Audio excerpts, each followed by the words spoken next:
Dhoma e Avokatisë Vlorë kërkes Këshillit Lart Gjyqësor dhe Ministrisë së Drejtësisë të rishikohet harta gjyqësore, centralizimi po sjell vonesa në shqyrtimin e çështjeve. Dhoma e Avokatisë Vlorë i ka bërë një kërkesë Kolegjisë dhe Ministrisë së Drejtësisë ku kërkohet rishikimi i kësaj harte. Në kërkesë thuhet se centralizimi i gjykatave ka sjell probleme serioze, sidomos në apel, duke çuar në vonesa të shqyrtimit të çështjeve dhe kosto për qytetarët. Dhoma e Avokatisë Vlorë përmes një deklarate publike i ka drejtuar Këshillit të Lartë Gjyqësor dhe Ministrisë së Drejtësisë të rishikojë urgjentisht rishikimin e hartës gjyqësore. Në deklaratë thuhet se harta aktuale gjyqësore ka dështuar dhe gjykatat e apelit janë të mbigarkuara për shkak të centralizimit të tejskajshëm. Centralizimi sipas tyre ka shkaktuar në gjykatat e apelit vonesa në shqyrtimin e çështjeve dhe kosto të shtuara për qytetarët. Po ashtu, sipas të dhomës Avokatisë Vlorë, aksesi real në drejtësi është vështirësuar ndjeshëm, sidomos për qytetarët që jetojnë larg qendrave të përqendruara gjyqësore. Në mbyllje të deklaratës thuhet se mos adresimi i kësaj situate rrezikon jo vetëm cënimin e vazhdueshëm të drejtave themelore të qytetarëve, por dhe shtimin e ankesave pranë Gjykatës Evropiane të Drejtave të Njerëzit me pasoja financiare dhe institucionale për shtetin shqiptar.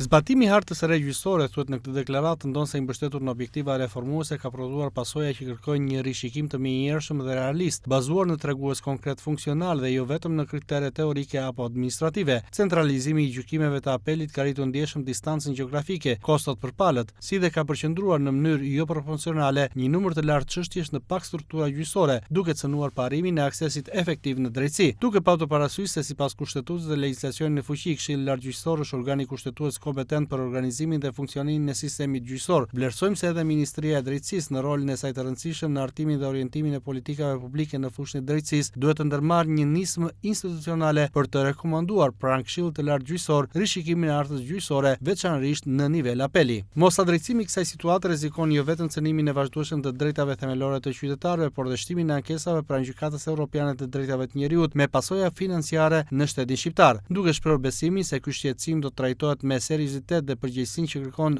rëndësia e tij për shtetin e drejtës. Mbetemi në dispozicion për çdo bashkëpunim institucional dhe kontribut profesional në funksion të përmirësimit të sistemit të drejtësisë, thuhet në deklaratën e dhomës së Avokatisë Vlorë.